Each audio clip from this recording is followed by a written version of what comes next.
নব্বইয়ের দশকের সুরের জাদুকর আলকা ইয়াগনিকের শারীরিক অবস্থা কি আরও খারাপের দিকে? কেন তিনি পদ্মভূষণ সম্মান নেওয়ার পর নিরাপত্তারক্ষীদের সাহায্যে হাঁটছিলেন? 4 দশক ধরে যার সুরেলা কণ্ঠে মুগ্ধ গোটা দেশ, সেই আলকা ইয়াগনিকের জীবনে গত কয়েক বছরে নেমে এসেছে এক অদ্ভুত নীরবতা।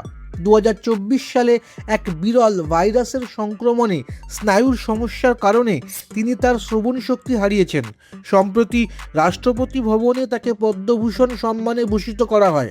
পুরস্কার নেওয়ার পর তিনি যখন প্রধানমন্ত্রী নরেন্দ্র মোদীকে প্রণাম করে ফিরছিলেন, তখন তাকে নিরাপত্তারক্ষীদের সাহায্যে ধরে ধরে নিয়ে যেতে দেখা যায়। এই দৃশ্য দেখেই অনুরাগীদের মনে প্রশ্ন জেগেছে, তার শারীরিক অবস্থার কি আরও অবনতি হয়েছে? স্নায়ুর সমস্যার কারণে প্লেব্যাক থেকে একেবারেই দূরে রয়েছেন তিনি। অনেক সুরকার তাকে গানের প্রস্তাব দিলেও বাধ্য হয়ে তাকে তা ফিরিয়ে দিতে হচ্ছে। কবে তিনি আবার গানে ফিরবেন তা নিয়ে খোদ গায়িকাই সংশয়ে রয়েছেন। আলকা ইয়াগনিকের গাওয়া অসংখ্য সুপারহিট গানের মধ্যে আপনার সবচেয়ে প্রিয় গান কোনটি? কমেন্ট করুন। আপনার নিজের জন্য বা নিজের ব্যবসার জন্য পার্সোনাল বা বিজনেস ওয়েবসাইট তৈরি করতে চান, অথবা তৈরি করতে চান আধুনিক মোবাইল অ্যাপ? কোথায় যোগাযোগ করবেন, কিভাবে শুরু করবেন বুঝতে পারছেন না? যোগাযোগ করুন নিচে দেওয়া ফোন নাম্বারে। আপনার সমস্ত প্রশ্নের উত্তর পাবেন এখানেই।